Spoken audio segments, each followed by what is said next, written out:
use it as a teaching moment. And I think if we use those small opportunities, whether it's a kid picking up trash from the floor or doing a project or just potty training, if they were able to get their pants down from the knees to their ankles, that's a step in the right direction.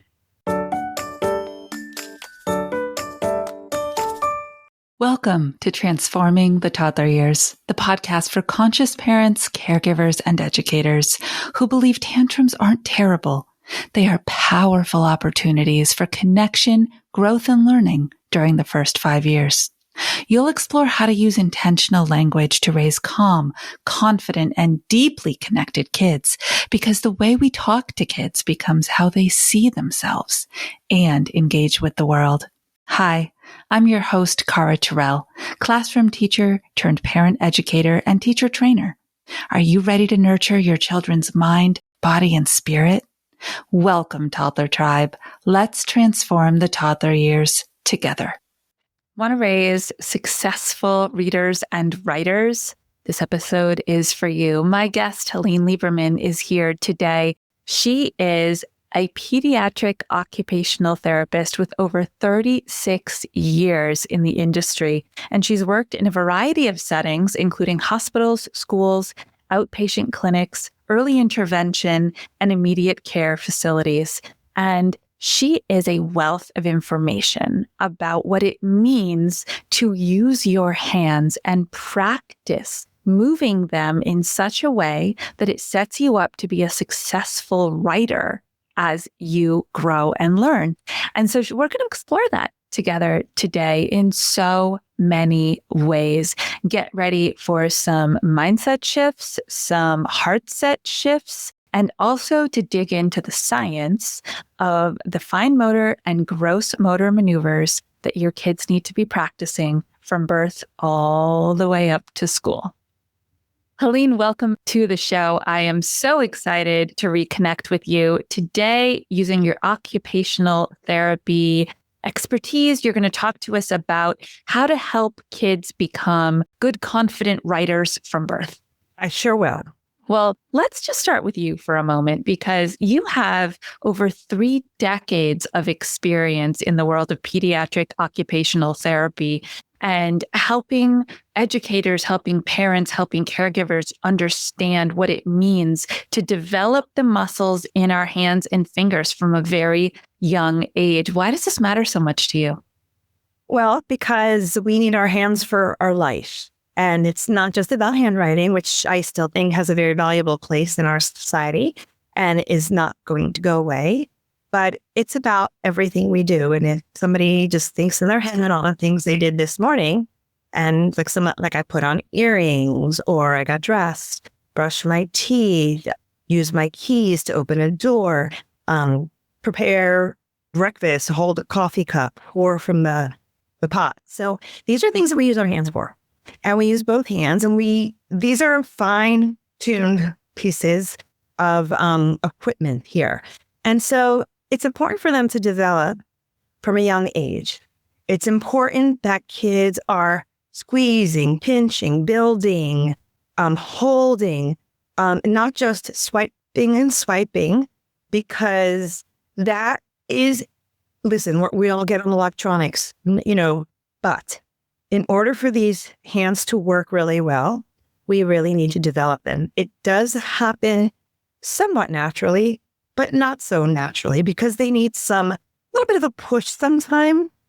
Even for a child who is typically developing, I have seen so many more children get referred for poor fine motor skills. And as you said, yes, I've been over 3 decades.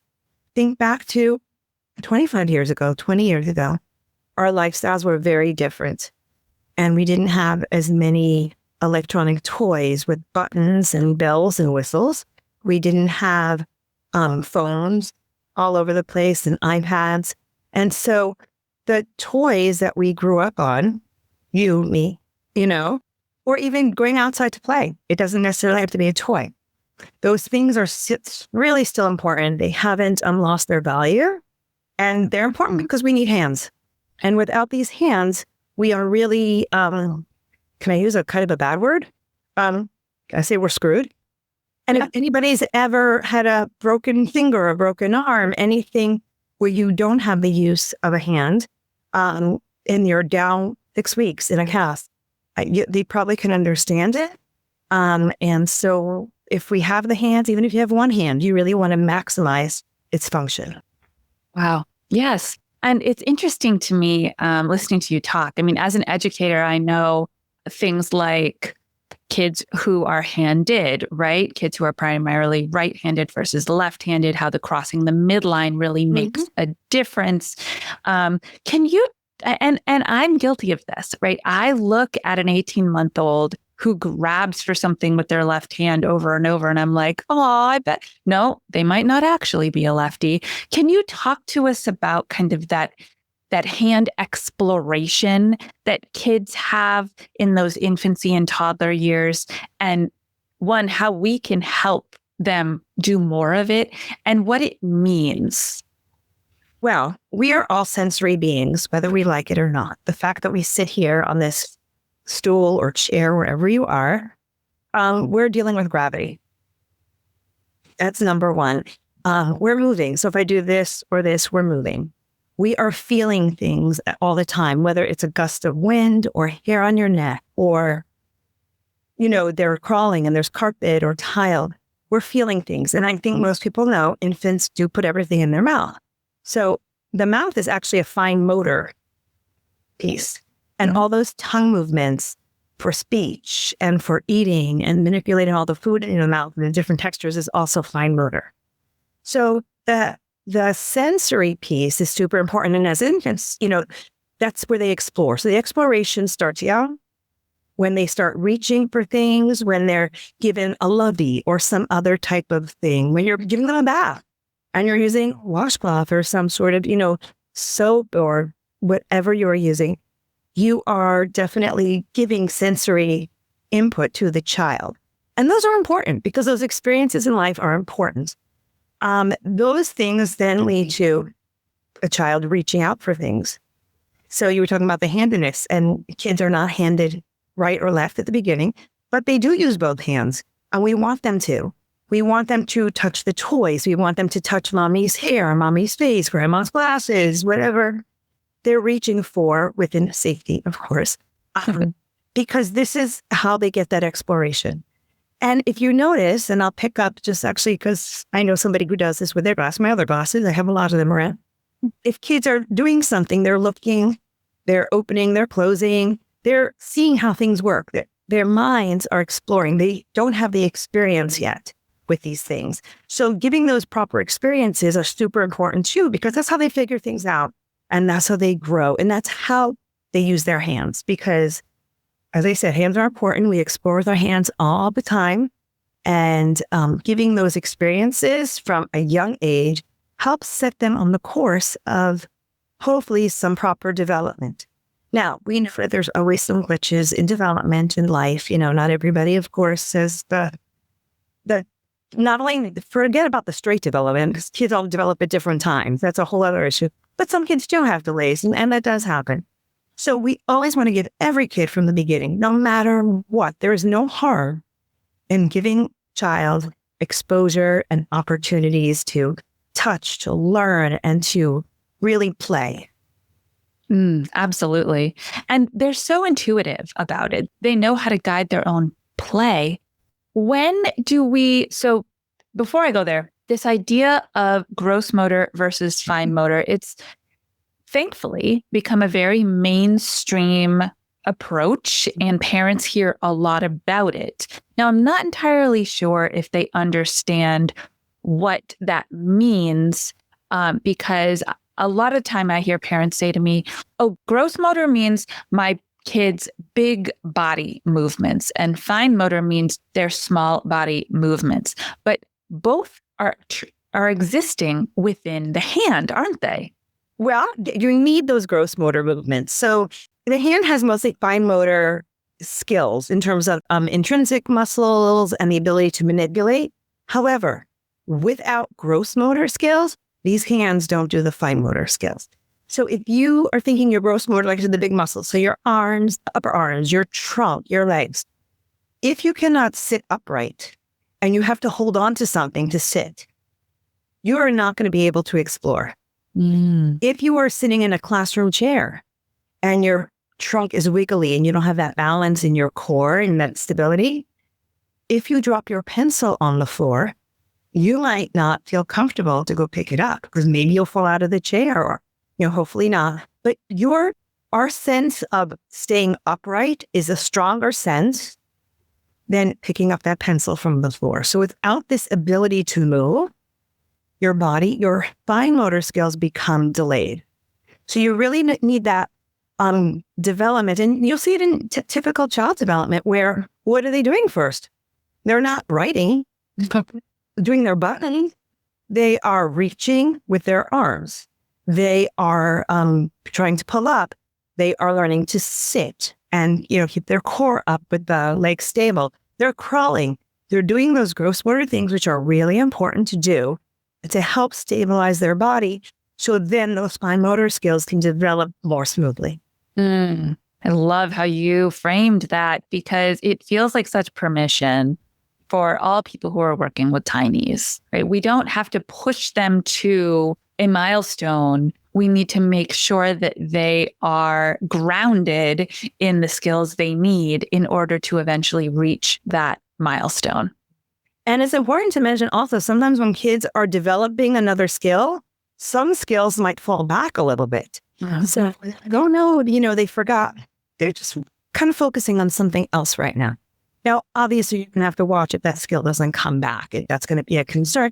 But most of the time, it's kind of like us. If you're thinking about something else, you're really focused, you might not have that brain power to, split. So you kind of, okay, let's put that aside for a little bit. I'm going to focus on putting on my shoes. And you also, you see this in children where when they start to do something, they want to do it over and over. Like you said, they don't need to be told over and over. And you're like, okay, come on, we got to leave. And they're just like, no, I'm going to do this. They do know what they need. If you're often following a child's lead is important. And like you said, not pushing. Every child develops differently.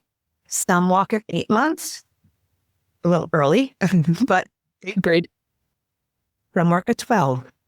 My son didn't walk. One of my kids didn't walk till he was 22 months. And he's in his 20s now, and he walks just fine. Now, we did get some services for him because honestly, his core was weak. And that's what the therapist worked on. So I didn't have them sit there and do fine motor skills. That came later. Let's work on the bigger things now. Yeah. He's going to do it. And we gave him toys, but you have to let your child develop, because if your friend's child is walking at 8 months, that doesn't mean your child will be doing the same thing. And there's no need to make that comparison or feel like something's wrong with your kid. Oh, that is one of the hardest pieces of parenting is resisting comparison parenting. I know. Because what we're really doing is just looking for connection with other moms and dads. And we just want to have stuff to talk about. But that's what usually ends up happening. My favorite is when I work with families that have twins, and right within their own household, they get that clear visual of, oh, we're doing exactly all the same things. This child develops in this category slightly differently than this one. Exactly. If that child's walking at 8 months, maybe your child is having more language. Mm-hmm. Who knows? So you really have to look at the kids are different, built differently. Our brains are different. You have to let them kind of ripen. I like to say, they're on the tree and they're still ripening.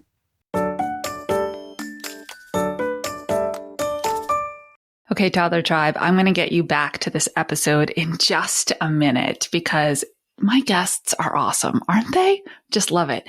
But first, I have a question for you. Do you know the difference between conscious discipline and collaborative discipline?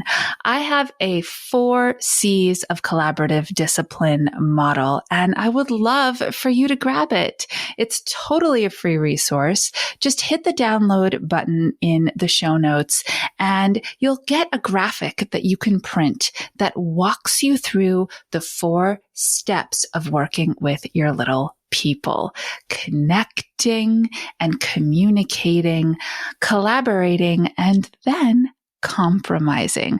Grab it today and get started shunning all of those pesky power struggles and working with your little people to create collaborative solutions instead. So I'd love to share a little story because I love to infuse storytelling. My goddaughter is 22 months, 26 months at the time of this recording. But back before she turned 2, she was telling me to get out of the way so that she could do the top buckle on her car seat all by herself. And I know enough to allow her to try 7 times in a row, not to put my fingers in there to help her just get it started, right? And then within 2 weeks, she was doing the bottom buckle as well. This is equally astounding and terrifying because if she can figure out how to do them, then you know the end of the other sentence. Yeah. And we don't want about that yet. Not there, thank goodness. But it was a moment, even for me, of, wait a minute, we've got somewhere to get. We need to be there on time. This child is showing me they are interested in learning and trying what their fingers and hands can do in combination. I need to honor that. Yeah. And I did say to her, today is a day that we can explore this. Sometimes I will do the buckling. Sometimes you can do the buckling, right? Boundaries are important, but watching her and the cognitive processing and when she did it, right, it was just magic. I always have that illusion in my head of a comic when there's smoke coming the person's ears, meaning like their cogs and wheels are like turning in the factory in there. And I always think of that, like I'm watching the factory, manufacture something so amazing. And it's not just the skill, it's the confidence that the child gets from doing it. Children are often told what to do or have things done to them because they're children, obviously, and they do need to be watched and safety and all those other important things. But sometimes it's taken too far. Somebody's always in a rush in your situation with the car. And sometimes, I get it. We're parents, we're busy, we have work and school and whatever it is, doctor appointments. But to allow that time, even like getting dressed in the morning. Okay, well, we got to get to school. Hurry, because I got to get to work. So parents will dress them. I can appreciate that. My kids were young ones, but maybe on the weekends. Don't make a plan for one morning. When it comes to the end of the day, taking off clothes to, get in a bath. Let them start at 10, 20 minutes early. Okay, you start, and we'll see how far you get. And giving those opportunities within your day, not to make your day stressful, because that's the last thing parents need in this world is to put another demand on what they need to do and build in another 10 minutes for this. But giving them those opportunities in a natural way in order to explore and feel proud of themselves, because you feel proud. And then that leads to something else that they feel proud about. And, I know that mental health is a whole other topic, but I do feel that people need that self-esteem, that they have the confidence to do something for themselves. All right. So let's just take one tiny fraction of that, which is from the educator's perspective, we call it process over product. And that just essentially means that we're always celebrating whatever the effort that the child put in results in, regardless of whether it is actually a button completed or not. Mm-hmm. So it's really important. And I'd love for you to just talk a little bit about how to cheer for kids during the process of trying instead of expecting that they're going to check the box and get it right. I have a pet peeve with some of this in some schools. I'm thinking art projects. That's where my head went to in class, art, where children need to, whether it's rip or paste or color. And funny enough, I just took out 3 huge boxes from storage of my kids' memories that I kept, millions. I don't know why I kept them all, because I'm a mom. Art projects and this and that and so many things. And they're awful. They're awful because my kids went to a preschool where it was about the process. And so things don't have to be beautiful. So the process of a child scribbling is wonderful. If they're not scribbling in the lines and the teacher wants the Mother's Day project to look perfect, I think that mom will absolutely know, my kid's 2 years old. He did not do that. And I think most parents would want to see the process that their kid do, whether it's dabbing paint, using their hands for a paintbrush, whether it's doing a dot marker, whether it is ripping paper instead of using scissors, whatever it is. I really feel that the process is the learning process also. It's not the process of the actual activity.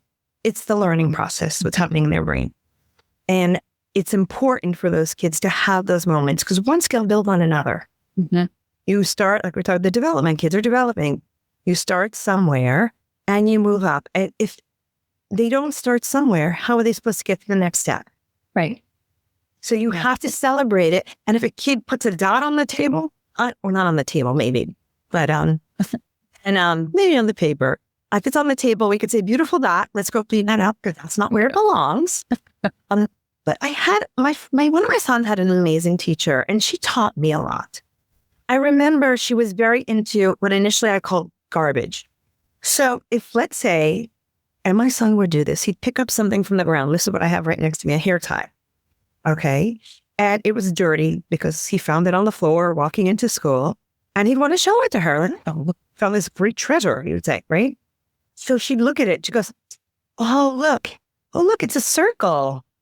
Oh, it's pink. Oh, you found this? Wow, what else can be a circle? And she would do like amazing things and just expanding what his thoughts were. And then it was like, oh, but you know what? You found this on the floor. It might belong to somebody. Let's put it away. Maybe it went in the garbage. I don't know. But certain things, like if he pulled up a rusty nail and she's like, this pointy and it's rusty. This is not a safe thing to have. And use it as a teaching moment. And I think if we use those small opportunities, whether it's a kid picking up trash from the floor or doing a project or just potty training, if they were able to get their pants down from the knees to their ankles, that's a step in the right direction. Wow, I love the way you pulled your pants down to your ankles. We're going to need that. If you want to be potty trained, you're going to need to take off those pants. Mm-hmm. That is awesome. And not to... Boy, I've seen a lot of parents in my years, and I'm sure you have too. They're like, yeah, but he didn't take off his pants off his feet. I'm like, okay. Or they're yelling at the child that they didn't do something maybe the right way. And we know that there are many ways to skin a cat. So there are many ways to get to the end process as long as it's a safe way. It doesn't have to be the way you do it. The teacher does it. We have to let ourselves open to other methods and really, like you said, celebrating those little things and what they are doing.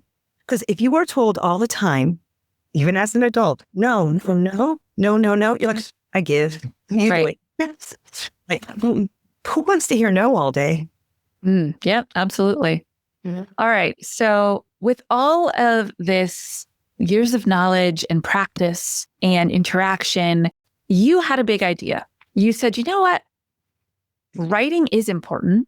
And it is somewhat uniform, right? We learn to read shapes that are in front of us, and the person who wrote them has to make the shape in such a way that we understand the representation, that is a letter and etc. I'm not going to go into the literacy of reading right now, but you had this big idea that with your OT background, you could create a product that would help kids feel more confident in learning how to write. And that's really what drew me over to your booth, was the the black back and the visual contrast of how the finger is going to move in the empty space and the permission and the safety, that there's not so much space to explore. So could you just share a little bit about this product that you've created, who it's intended for, what age group, and who, because they're ready to do a pencil grip. And I just would love all the educators and all the parents who are listening to learn more about this BlackBack. So as you mentioned, the product is letters, numbers, and shapes, where there's only one image on a page. So it's super simple and nothing distracting. For those children, so it was intended initially for children on the spectrum. That's where it started. And for children who have issues with just not being able to focus. And whether it's an attention issue or it's a challenging issue, so they choose to talk about everything else because that's much easier. So the background is black, like you said, and the image is using the negative space, so it's white. So there is a huge contrast, and there is nothing else, like I said, to distract them on the page.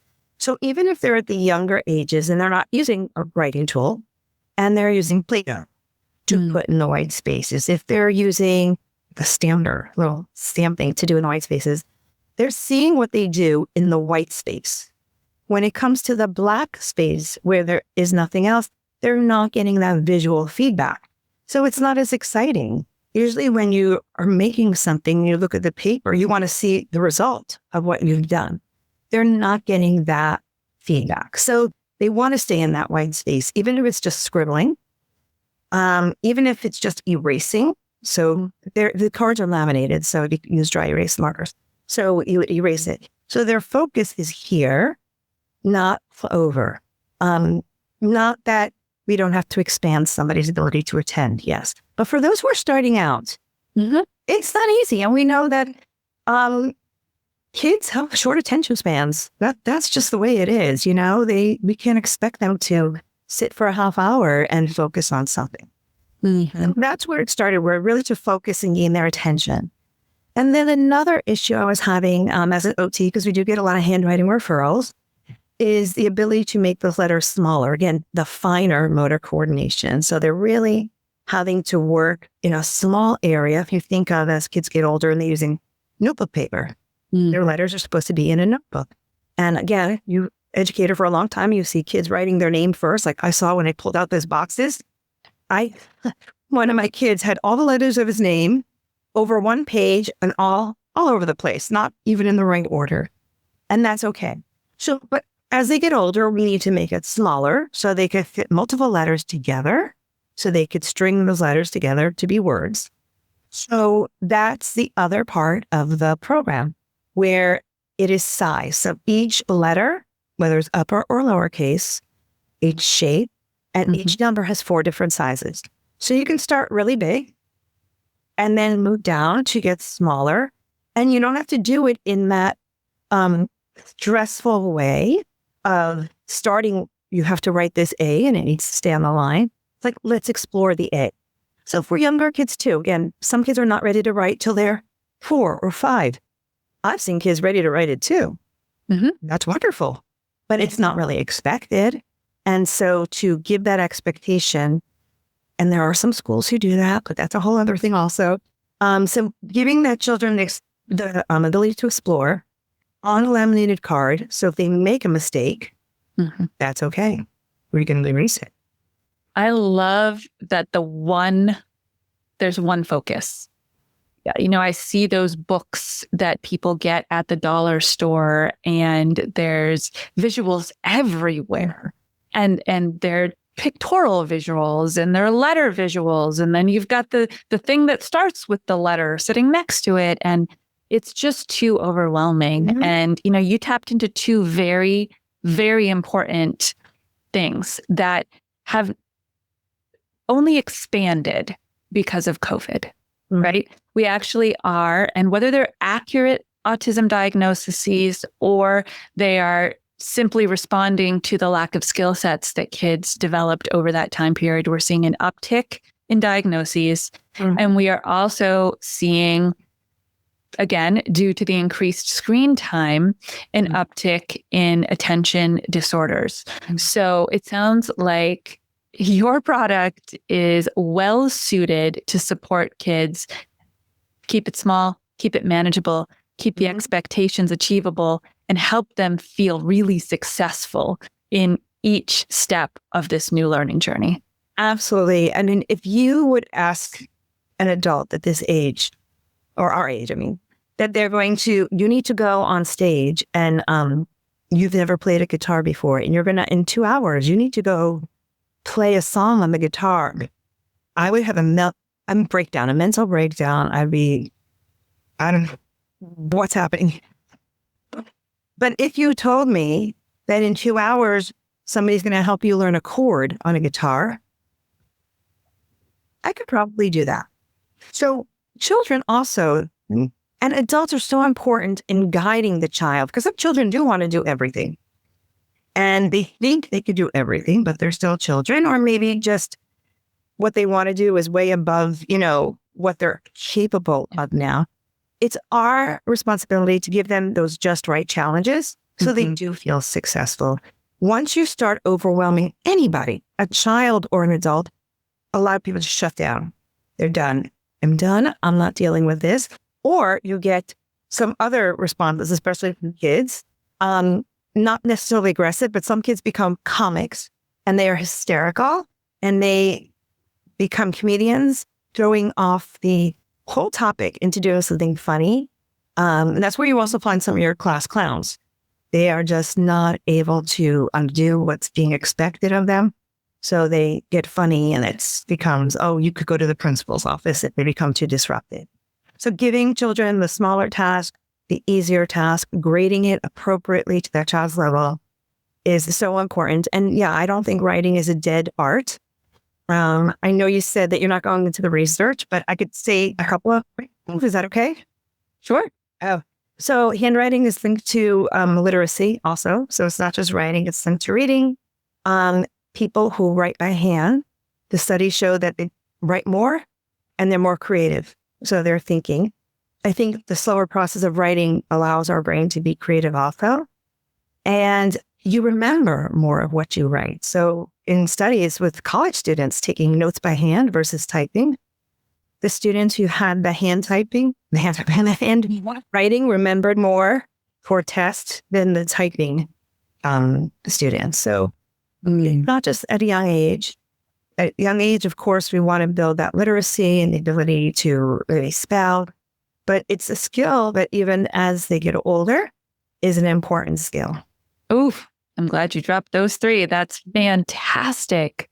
Wow. Well, thank you so much for taking time to share with us. We've covered quite a lot in this episode. And so parents, educators, if you want to dive deeper, I highly recommend that you do 2 things. 1, look up Tchaikovsky's zone of learning and look at the zone of proximal development. If you're someone who likes to do the scientific research and the reading, go Google that, do the reading, and you'll be like, oh, I get what she's talking about. And then secondly, of course, use the code that we're going to put in the show notes so that you can go get some of these products and resources for 25% off. Imagine what it was. Did we say the name of it? I don't even know. I think I did, but you say it. It's your product. BlackBack Writing for the obvious reasons. Yes. And so if you look that up also, and there will be, like as Kara mentioned, a link to get 25% off. And I do think, like I said, reading is so important. And without some of that, even that drawing and scribbling, you're not going to get to the writing, which helps with the reading. So it's really a wonderful loop to connect everything together. Yes. And remember, don't forget, always just celebrate the process because tomorrow it's going to look different. And hear well. And it might get messy along the way, just so you know. So just be prepared with a washcloth or some wipes, I guess. Yeah. In life. Absolutely. Well, thank you again. I really appreciate your contribution. People who take what they've learned over the years and create something that is helpful for others are my favorite people. And I hope to see you again in real life at another. I hope so. And it's great to see you guys. And if anybody has any questions also, I'll give you my email to put in, and there will ask questions as well. I love an open inbox. That's amazing. Thank you for that, Helene. You're welcome. For all of you out there, you know what to do. Stay mindful and proactive until our next episode as we transform the toddler years. Have a great day. Bye, everybody.